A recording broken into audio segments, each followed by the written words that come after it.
Hello and welcome. I'm Rafael Chacon, Director of the Montana Museum of Art and Culture, and it's a pleasure to welcome you back to Bookish Reveals. And this is the second installment in a 7-part program in which we discuss the artist's book.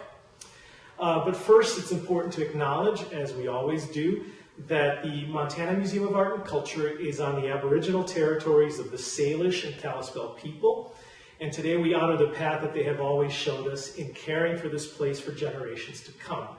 And we at the museum like to add that art has always been a part of this place. So before I describe today's program and introduce our guest, I'd like to thank our generous sponsors, the Montana Arts Council and Humanities Montana, whose distribution of very generous CARES Act support has made much of this program possible. I also want to thank our videographer, Ron Scholl from Missoula Community Access Television, MCAT, who's behind the camera as we speak.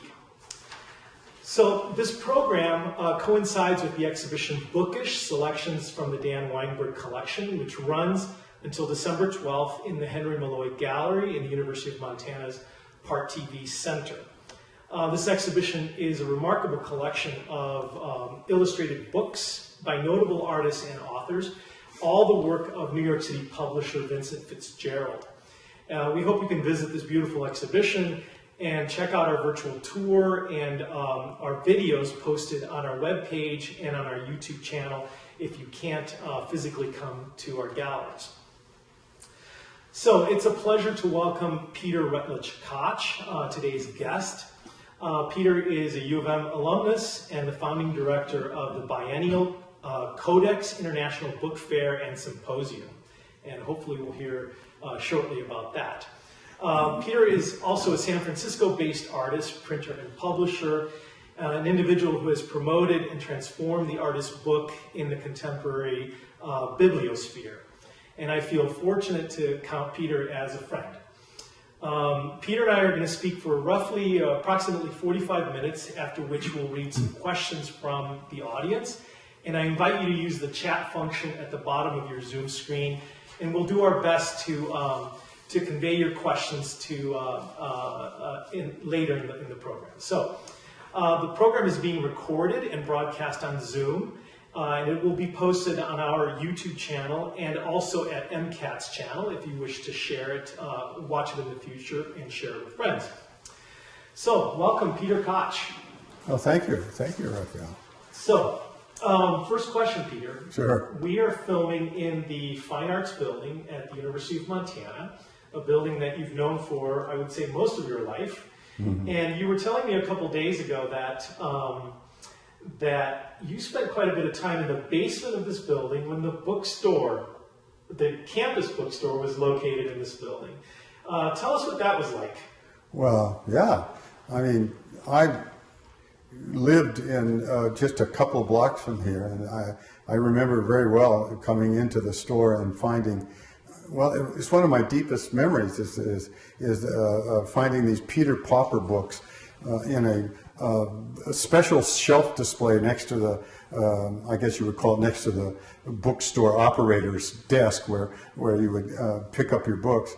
And they were the most beautiful little books I'd ever seen. Their format is about 4 by 7, so they're narrow, tall books, and they had beautiful decorative papers, and they were, like Thoreau's On Civil Disobedience. Internationally known American titles. They were gift books, but they were designed by some of the best book designers in America. So there they were in my bookstore, and I haunted this bookstore because I was never satisfied with the 3 libraries. I was born in a library on Beckwith Avenue that belonged to my grandfather, and my mother took me to Missoula Public Library, which was in the basement of the Art Museum, where the children's books were, and then there was free access, which would be to come to the adult bookstore with a different connotation. And find books that were, for sale, and that meant that they were things that I could buy and take home. That was important. So you were attracted to this Peter Popper from the perspective of both text and image? That's right, the beauty of the book and the intelligence of the text that they were publishing. So let me ask you this question: when did you know that books would be a part of your life professionally? I mean, when did that how did that decision come about? That's about a three-part thing, probably, if I get to all three of them. But my father was a publisher or editor of a travel magazine before World War II. And books, my grandfather wrote a couple of books. My great-grandfather was a scholar. And all my friends, many of my best friends' parents, had published books. Everybody I knew we lived in a bookish world. And but I thought I was going to be a scientist. And then the day came when I failed calculus. And I put an end to a grandiose dream that I was going to save the world by discovering a cure for cancer. And that was when I was pretty young, I like 17 or 18. And then I also knew all along that I wanted to make books. I mean, I make them in the sense that I wanted to be involved in books. Books to me were, like Mallarmé said, that all things on earth and life, are meant to end up in a book. I am of that school of Mallarmé, and I don't know. Then the decision was made for me when I was working as well, actually, I was working as a scientist at the Lawrence Berkeley Laboratory, but as a lowly soldier in big science. I was working in a particle physics division, and I realized after a couple of years of working in this giant laboratory where I had a career laid out for me, things were going to go great, I was going to be able to buy a house and a car, that I was unhappy. I wanted to be a publisher. And so I quit my job, and I came to Missoula, and I founded my first press. Where was that first press? Well, the first press was on North 2nd Street in a house right by the Roundhouse, and but I quickly outgrew my dining room in this house, where I could put one press and one case of 24 drawers of type. And then I got a second press, and I had no place to put it, so I moved to 3rd Street, sort of the corner of Higgins and 3rd, where today's Bernice's Bakery is. I was there. In fact, Bernice's got my lease. So when I left for San Francisco, Bernice moved in. Wow, that building's had some history. Yeah. So what was your press called? And I want to hear about the kinds of things that you published early on. Oh yeah. Okay. Well, I called myself the Blackstone Press. Blackstone being the formative matter in the alchemical system of things. Blackstone indicates that it's the raw matter, the matter, and I thought of myself as just starting, and that I was not gold. It was more like I was closer to lead, much closer to lead than gold, and so I named myself the Blackstone Press, and the first thing that I published was Montana Gothic, which I had come back to Montana bearing the fruit of European travels, of San Francisco's situationist political orientation, living in a commune sort of in Berkeley in 1970. And 67, I lived in San Francisco during the Summer of Love, but I did not have a tie-dye or anything like that. I was above all of that. But I came here, I started this magazine to talk about, to bring surrealism to Montana. And bringing surrealism to Montana was like, it had never been done. And so I was free. I could do anything I wanted. And so I started writing these essays called Dead Start. And my Dead Start essays were about the marvelous and about the crazy things that Montana had to offer outside of the curriculums of the university. Because I was a university child, and I wanted to go beyond. I wanted to reach beyond my education. I wanted to take it somewhere and do something with it. And I had lived in Paris and for a short while with Leslie Fiedler and his family, and visited surrealist galleries and exhibitions. I'd lived in San Francisco, participated in. There's a kind of a brand of California Surrealism, which is more relaxed than the Chicago brand, for instance, and I was attracted to publishers there who had small magazines. So I came here to make my own. And would you say that Surrealism has always been a part of your career? No, I wouldn't. That was something I was literally introduced to by going to Rudy's News on Higgins Avenue and finding a copy of the Prager paperback on Picasso. And, as you follow his career, you eventually arrive, or you go through and see these Frenchified version of the world. And through that, but I really became a sort of a card-carrying surrealist in I guess it was in Berkeley when I started. I even taught a class at the University of California, Berkeley, called Surrealist Insurrection. And it was aimed at artists, and it was aimed at trying to bring artists, into the action on the street. And so I had flyers all up and down Telegraph Avenue advertising Surrealist Insurrection at the Education Liberation Front. UC Berkeley, you can take it for credit. Wow. So I got all these really outsiders, and I found myself a beautiful chapel of stained glass. And I thought, this is the perfect place to launch a Surrealist Insurrection, because they weren't too keen on the church, but I love the architecture. So I got involved in Berkeley.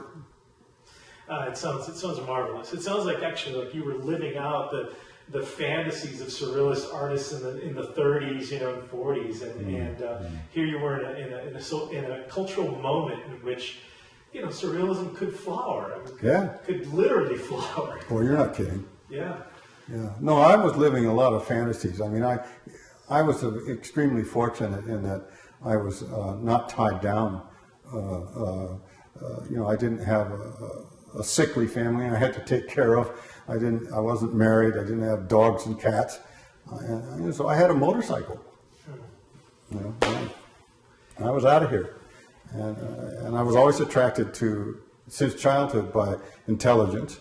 And so I found myself in Missoula. I hung out with the Fiedlers and in the summer times with the McLeans, and it was sort of a fantasy world that I lived in. I mean, if you were born in Montana, you could choose who you're going to hang out with.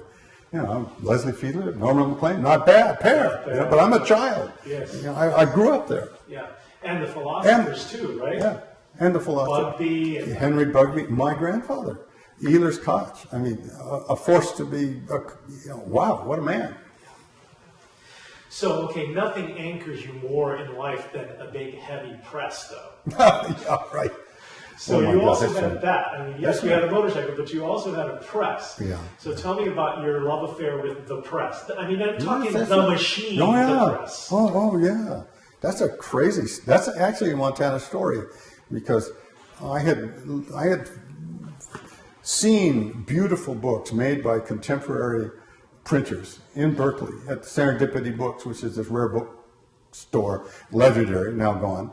And I saw these beautiful chapbooks, they're called, printed in creamy, lush paper by metal type. And they were just works of art. You could tell. It's not a book, it's something more than a book. But I didn't know anything about them. I just had seen them and they'd registered in my brain, just like the Peter Popper book. They registered. I'm at Dana Boussard's ranch one day, and I'm playing baseball with a bunch of artists, we're all artists, and I'm hanging out. And this man walks up to me and he said, "Are you Peter Koch, son of Stanley?" And I was taken aback. He was an elderly man. And I said, "Well, why, yes, I am." And he stuck his paw out and he said, "Well, I'm Bill Forbes. I was a friend of your dad's." He said, "Well, why don't you come up to the lake with me? And I've got my rig out here and I'm going to my place, and you've got nothing better to do. Come up the lake with me and spend a day or two." Why not? I was working at Lawrence Berkeley Lab, and I was here on vacation. And I went up to Forbes's place, and takes me down in the basement and he shows me this 19th century cast iron printing press that to me looked like I'd walked into a shoe repair shop. You know, you see those cranky old machines made of cast iron with big wheels and shit. You know, it reminds me of your grandmother's sewing machine with the treadle. Mm-hmm. I saw this press and I looked at it and he told me it was a printing press, you know, but I said, what's that? And, you know, does it work? And he literally said to me at that moment, and I'll never forget it, he said, work, hell, you can make money on it. Ka-ching! I heard the call. I knew that this thing made beautiful things, and he said the magic word, you can make money on it. Which meant that what if I decided to do that right now? Could I quit my job at Lawrence Berkeley Lab, get myself a cast iron printing press that weighed about 1,000 pounds, and put it in my house on North 2nd Street in Missoula, and start the Blackstone press? Well, yes, I can do this. And it was like my life changed overnight. I never looked back. I drove home. I quit my job at the lab. I went to my supervisor, and he was almost in tears. He said, not that he loved me. He said, I wish I could do that. Oh. He felt trapped by big science. And, you know, and his job, and his children, and his dog, and his garage, and the barn that he had to push down the road ahead of him, you know. And I was on my motorcycle, more or less, and, you know. Yeah. But I'm fascinated by the idea that a machine, an antiquated, maybe obsolete machine, and its products, you know, what it could produce was what you know, stoked the imagination, right? And gave you your raison d'etre, right? It gave you your cause. Yeah, the rest of my life was devoted to those machines, and I've owned a dozen, maybe maybe that many presses. The press that I bought when I came to Montana, back to Montana, was a 12 by 8 Chandler and Price old style treadle operated printing press. It had a big wheel that had curved spokes, and I custom painted it, you know, put some red on the wheels, on the spokes, and it weighed about 1,000 pounds. It belonged to the Ravalli County Republican. And before that, it had belonged to a newspaper in Dillon, Montana. And it was cast in 1899 in the Midwest, and it was sold to a type foundry. Once I got the press in my hands, I got the serial number off it, and I sent the serial number to the still existing Chandler and Price Company, who had been making presses for over 100 years. Wow. They wrote back, oh, I'm so glad you like your press. We sold that one to a type foundry in St. Paul, Minneapolis. And I imagined that this press was put on a steamboat, but of course it was a railroad train, and it was transported to the Upper Bitterroot. And I was bringing it to Missoula to print art on it. Wonderful. Wonderful story. So you've been predominantly a San Francisco-based artist, and so you've been publishing books there for many years. And so tell us about what it's been like being a publisher in San Francisco. Why San Francisco, and why the art book? Because I think you know you have a specialty for the art book. So tell us about that. Well, the San Francisco, when I was in 1975, which is when I started my press, was basically the last remaining vestige, but also the center of fine press printing, as it's called, in America. And it really was the center of energy. There was a functioning type foundry, which is still there, which is really rare. I mean, there was one commercial type foundry in the United States. One, and that was in San Francisco. And explain what that means, type foundry. Okay, that means that if you're using lead type, which are individual characters that you hand pick out of a drawer one at a time, and you put it into what's called a composing stick, and you do it letter by letter and line by line, and then you move it out of your composing stick and you put it on into a form, and then you lock a form into a press, and then the press prints it. So this form of printing with lead, you know, of course, goes back to Gutenberg. That's the guy that in the West created a movable type, and it's still it was the dominant technology and dominated right almost up to 1950 throughout the world. It was only later that we, in the last century, in the 20th century, that anything changed. I mean, but by 1900, they invented these casting machines that would cast the type for you rather than having to do it by hand. And that last commercial type foundry was in San Francisco, the very last one. The Center for Fine Printing, which is what attracted me, because fine printing meant great design, attention to history, to historical models, to the history of printing as an art form. I read right away after I got my press, I started pillaging the University of Montana Library, a great library. Please use it all the time. There was a section of books that related directly to the curricula of the journalism school, which at one time included printing on letterpresses using linotype and monotype, because your graduates here in Missoula were meant to go out to Ekalaka and Wisdom and start a little country newspaper, because they had come from there and they had gone to school here and they would go home and they'd start a newspaper. Well, if you have a newspaper in Fairfield, Montana, or Dillon, then you have to have a linotype machine, a metal type casting. So the metal type attracted me, and it has a fantastic history.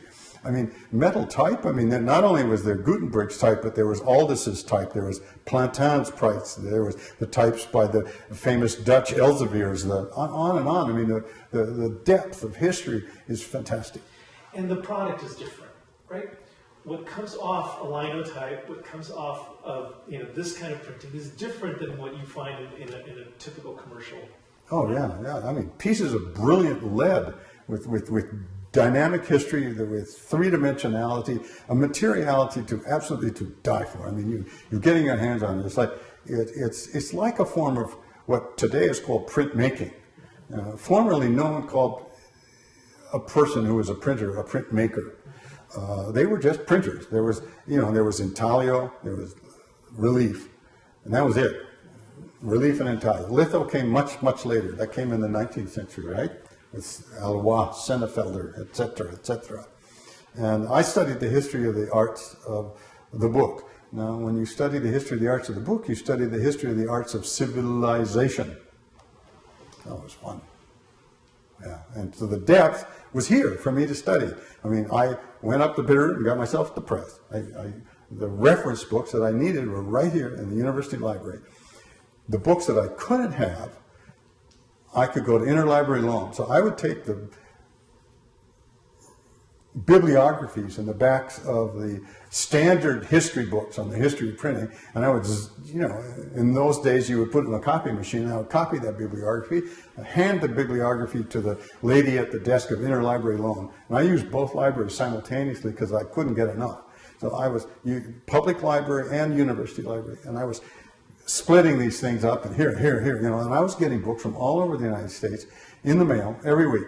They didn't come to me directly, they came to the library. And in those days, an interlibrary loan book could be taken home. I didn't have to read it in the library. I took them home with me, studied them. And so I studied the history of printing almost to the level of, like a master's degree without leaving Missoula. Then I had the knowledge. And once I had the knowledge of the history, I knew that my ambitions exceeded what I could do here. My ambition was to become a great printer. I felt in me the urge to become maybe the greatest printer on earth. Because I'm a Missoula kid, you think big. Missoula goes to San Francisco. And San Francisco was fabulous in one way, which was that the community of printers was huge. There were 27, I'm not kidding you, 27 presses like the one I was starting, already in existence in San Francisco, 27. And there was the type foundry. And the most famous printers in America, were the Grabhorns. The Grabhorns tradition lived on in San Francisco, big time. And so I partook of that. There were clubs of bibliophiles. I could join the Roxburgh Club, which was a club that goes back to the 19th century, very late 19th century, but it originated in San Francisco, modeled on the great Roxburgh Club in London. And then there was, not only were there social organizations devoted to the book, The single greatest publication in the 20th century, late 20th century, on the book as a work of art was published in San Francisco. And of course, I immediately became best friends with the publisher. I mean, within minutes, and I was writing for them already. Yeah, I'll write for you, whatever you want.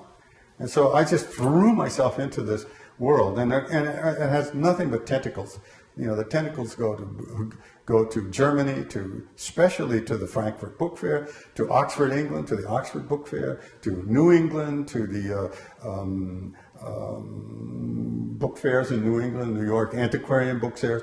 I started haunting antiquarian book fairs, and all of this started really, in my grandfather's home, in which I lived in a fantastic collection of books. I mean, going back to the 18th century. We had 18th century books lying around the house, Yeah. So speaking of book fairs, you are the founder of Codex, which is a major global international fair. So I want to hear about Codex and how the idea came into being and how you got this incredible thing off the ground. It sounds like it's a passion, a labor of love. Yeah, absolutely. All love. It became, when I moved to San Francisco in 1978, we were the hub of fine printing in the world. And I could walk down the street to the offices of Fine Print Magazine and see the products of presses from all over the world. When fine print died, a natural death, and then a few other of the things that made San Francisco so interesting sort of withered, I became lonely, and I wanted to reinvent those days, the heydays, and I wanted to see the books of the world. I wanted them here in San Francisco, and so I had been to the Oxford Book Fair and saw books produced by the English, who have a fine press, a press tradition that's still going. And I'd been to the Frankfurt Book Fair and seen the Germans and the Czechs and some of the French and a couple of Englishmen and one or two Americans like me. And I wanted to do it in San Francisco. Sort of in my mind, I always thought, we can do this. We are a world hub. We are a world-class place. I mean, you can get here by plane from anywhere in the world like that. You've got an international airport. The University of California system has a lot of great libraries. There's the Bancroft Library, there's UCLA, there's the Clark Library in Los Angeles. They buy books. They buy contemporary fine press printing, livres d'artistes, artist books. And I said, well, I woke up one morning, Susan will remember this, my wife, Susan Filter. I came down the aisle here, and I said, I think I'm going to start a book fair. She looked at me in surprise and said, you're out of your mind. You got enough to do. And I think we can do this. I think we can do this.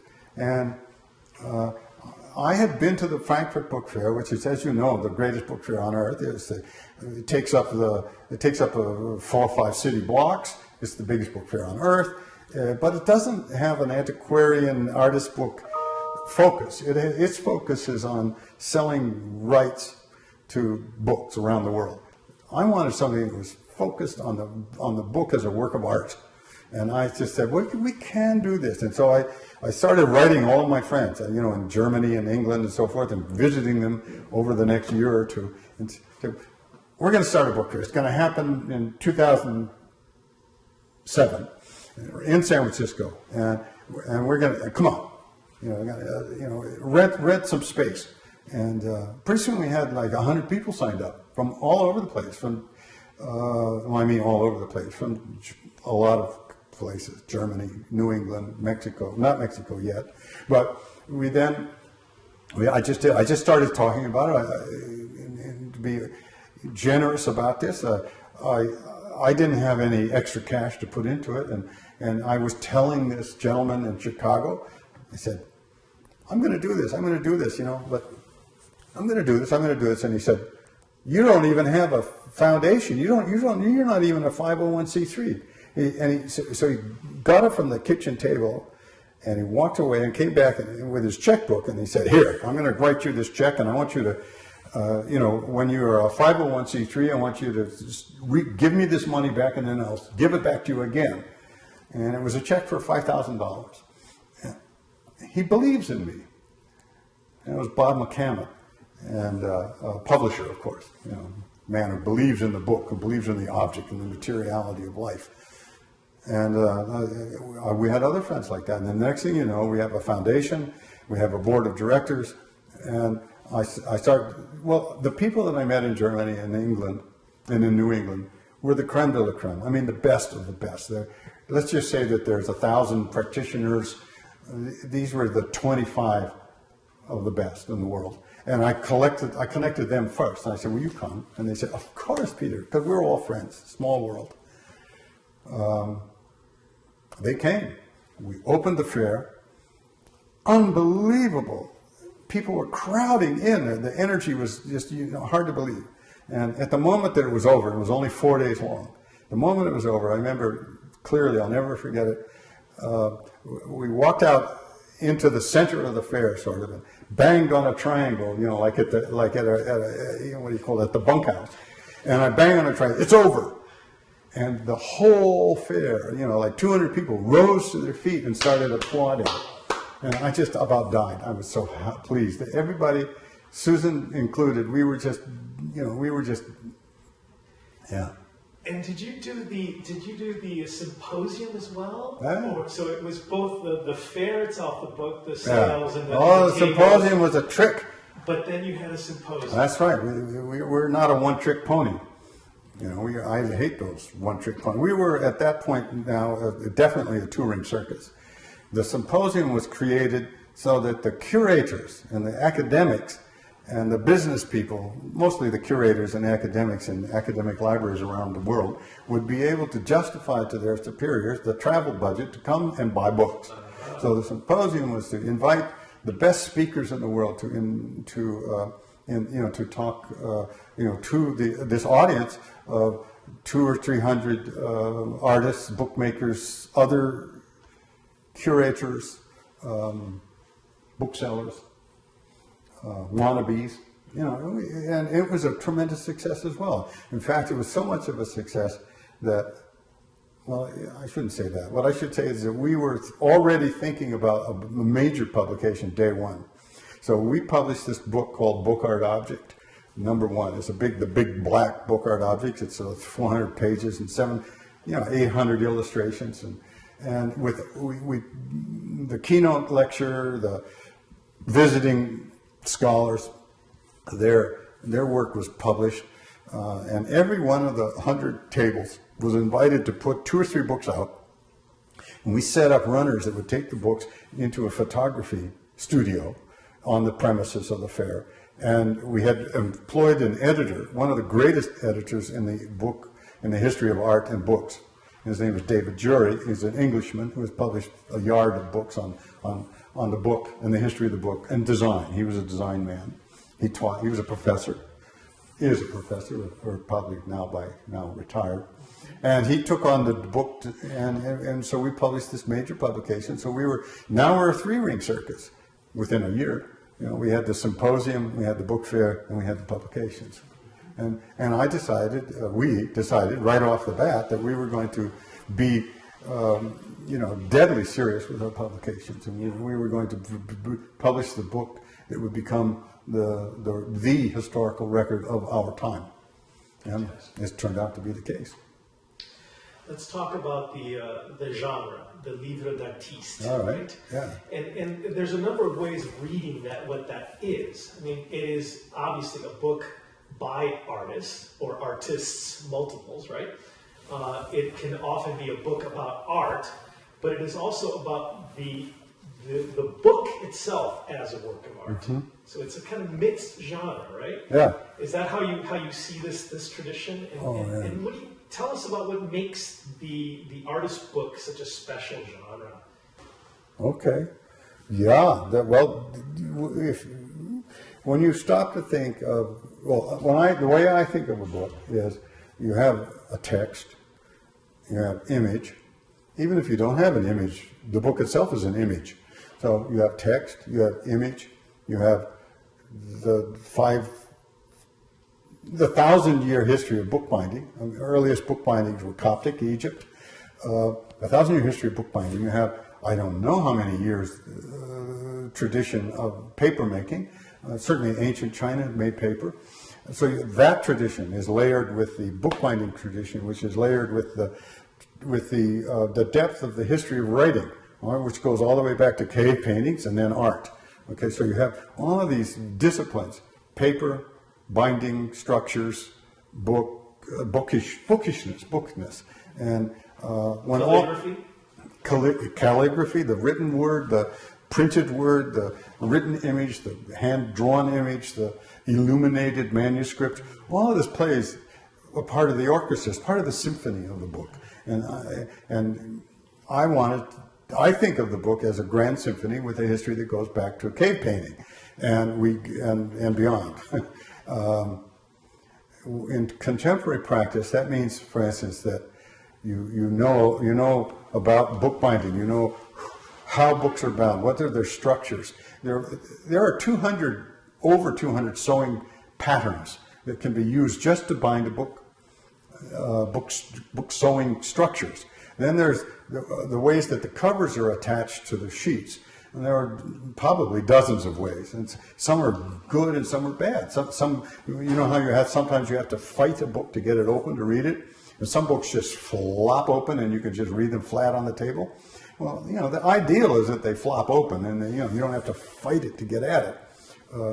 And then there's the hand paper makers today. There are people out there studying a number of hand paper mills, two or three in America that I can think of, and several in Europe. There's so all of this becomes part of the grand symphony. In fact, if you take it all the way to the physicality of the making, because printing is a physical act, and hand bookbinding is a physical act, and paper making is seriously a physical act. You have to have big shoulders like a swimmer. When you move into that level, you're talking about theater. In fact, there's a book that I recommend. It's called "Printing as a Performing Art." Imagine. So now we're getting into the world of the Gesamtkunstwerk.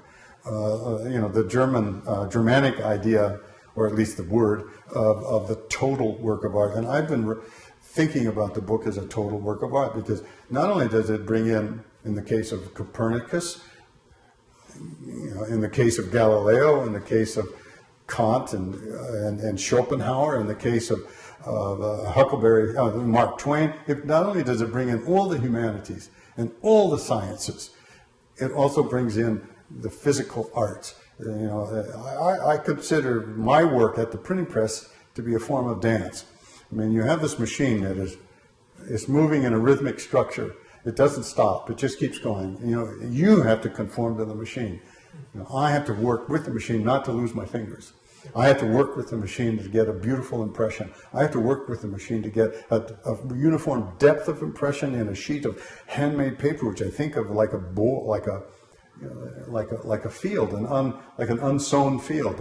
And I'm sewing the words onto the. It's fertile. It's a fertilization of the page. It's a symphony of the imagination. I mean, the book is a total work of art. Fabulous. What a beautiful description. And I think that it shows in the product. I mean, the artist's book is inherently a gorgeous thing. It's not just an object, it's an experience. Yeah. Because the way one reads it is also very much an experience in time. Yeah, why don't you tell me about that? You're a reader. I am, yes. And you're probably a sophisticated reader, having had your hands now on a wonderful collection of books by Vincent Fitzgerald, which is, by the way, on exhibition, and you should come and see it. Well, I mean, putting this exhibition together has been an absolute delight, as you can imagine, because I've had the privilege of spending hours and hours and hours with these individual books. And they demand that. They demand reflection and time, and they demand your energy. And so it's been actually quite a lovely experience to be in the presence of an object, a physical object, but also in that realm of ideas. Because it's not just the literature and the text and the words that you're reading and that evoke all kinds of realities, but it's also the physicality of the thing itself that takes you to the artist's studio, it takes you to the bookbinder's shop. I mean, you really do sense that the book is a Gesamtkunstwerk. It's a unified experience with a lot of collaboration. Yeah. So yeah, it's a delightful. Yeah. So this is what we as artist bookmakers in the world refer to as a collaboration with a reader. I mean, the person who writes a text and sends it off via a Word document is collaborating with the reader in the sense that you're inside the mind of the reader. But physically speaking, we do the whole 9 yards. We are not only in the mind of the reader as a text, but we're in the body of the reader as a sensual person. Yes. And you smell the book. Let's hope you don't taste it. I always say, don't lick the art. But you know, I've been known to gnaw on a book every now and then. Oh yeah. Yeah. Yes. Yeah. The edible book, or at least a fantastic idea. Well, thank you for mentioning the Fitzgerald collection. Yeah. Actually, the Dan Weinberg. Yeah, the Dan collection, Weinberg but these are all books published by Vincent Fitzgerald, who I think was a kindred spirit to you. Oh, absolutely. In the sense of being loyal to this particular genre of the artist's book, and. So we're fortunate that we have this lovely, lovely collection, and we have almost the entire run of Fitzgerald's work, in great part to Dan Weinberg's generosity. And that's the exhibition that in some ways has brought us here today, to be able to experience. Yeah, thank you, Dan Weinberg. Thank you, Dan Weinberg, yes. And thank you, Vincent Fitzgerald, and thank you, Peter Koch. So this is technically not a book reveal, because what we're doing in the series is we're actually revealing books from the Weinberg collection. But we do have an opportunity to do a reveal, don't we? Yeah, you could. And Peter, this is a bit of a surprise, but it's a welcome one. And that's Peter has brought in his latest book.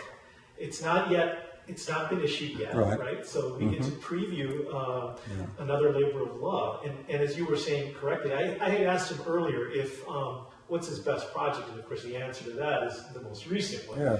So let's talk about your most recent project. Well, let me put it on my lap, and then what you will see is,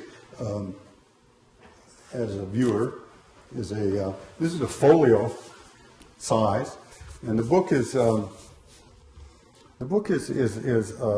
history of the world, of the cosmos, from the point of view of a 21st century living human, me. So I basically created this book as a vision of the world from my point of view.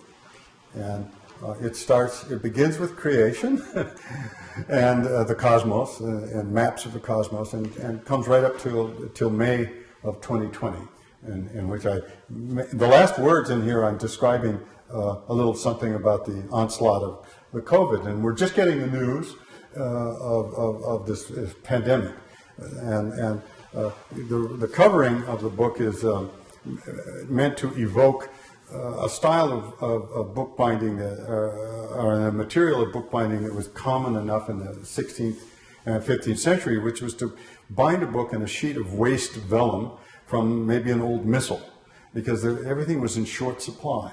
So I thought that was a good idea. So I'm going to pretend that this is a waste sheet from Ovid's Metamorphosis. And it is. So we found an Ovid's Metamorphosis, and we scanned it, and we created this imaginary press sheet. And then we went to a hand paper maker that we know, Don Farnsworth at Magnolia Editions. And Don was working on making a 15th century paper. So light paper. So we printed it on a piece of paper. Now, the book is going to open, if you can see this, it's going to have 32 pages of black paper, which is to indicate the darkness in the beginning.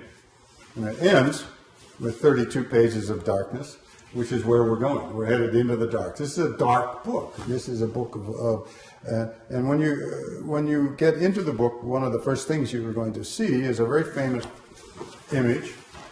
This is the black square, and the black square is not by Kazimir Malevich, but it is by Robert Flood, in the 17th century.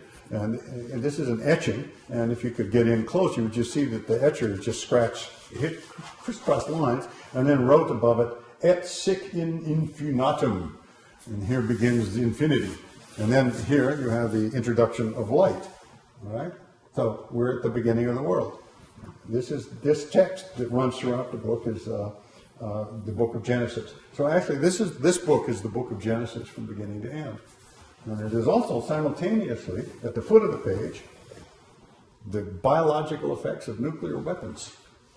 So we have the creation, and we have absolute and total unbelievable destruction written in an engineer's death speak. They are describing the biological effects of nuclear weapons as if they were not concerned. This is just science. And the book goes on and on from creation to other creation myths to this page, which I don't know if you can see it on your screen, but this is from the Nuremberg Chronicle. It's the Ark of Noah. And here we have the Ark of Destruction. This here is Fat Man. And this guy was dropped on Nagasaki, I believe.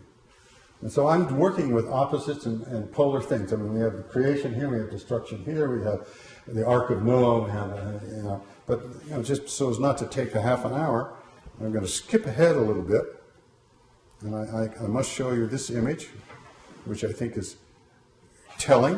When we get up to my period, when I'm alive here. This is a Baker test.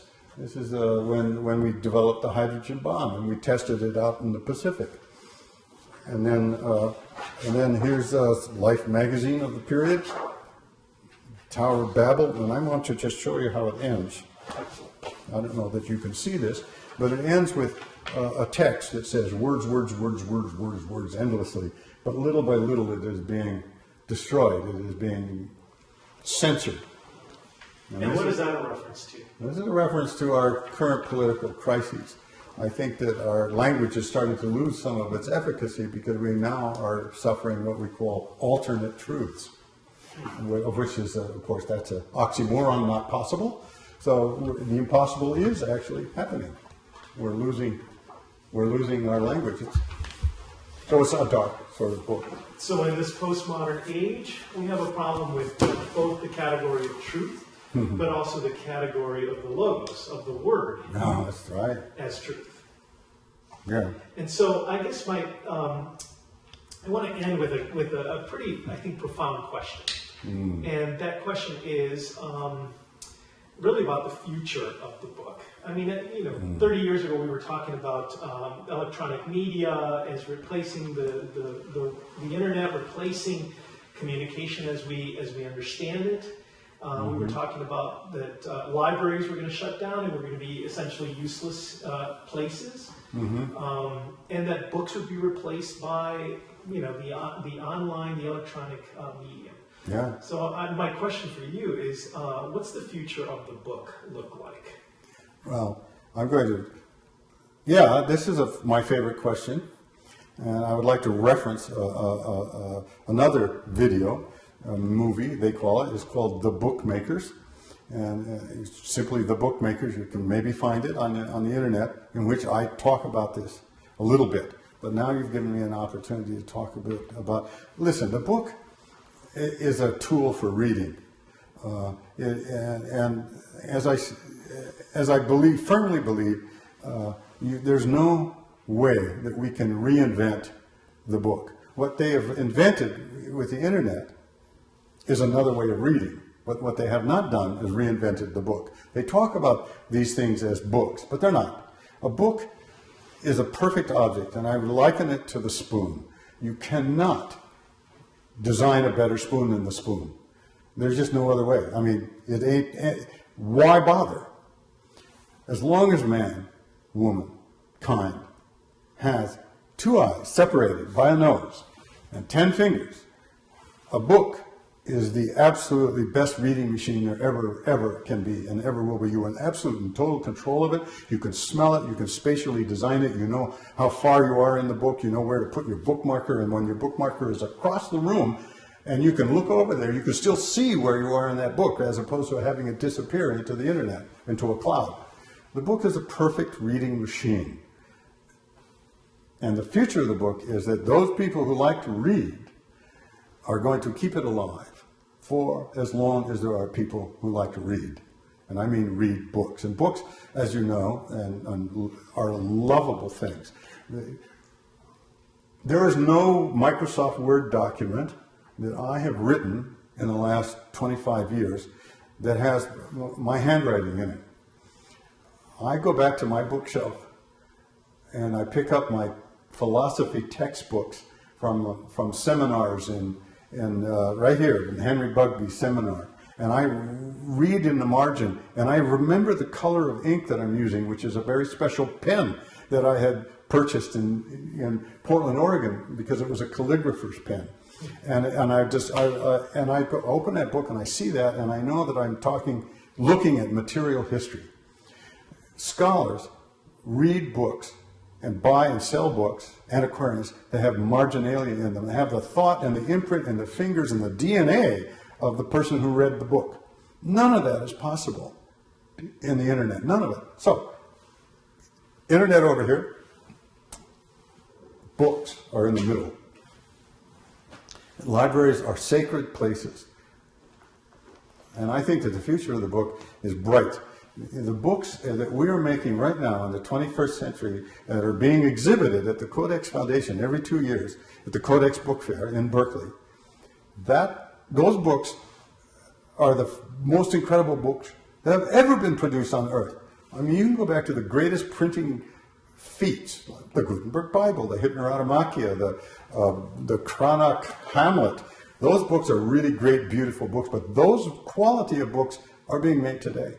But you know what you can add to it? You can add inkjet prints, the pixelation and you cannot beat the reproductive quality of a laserjet printer.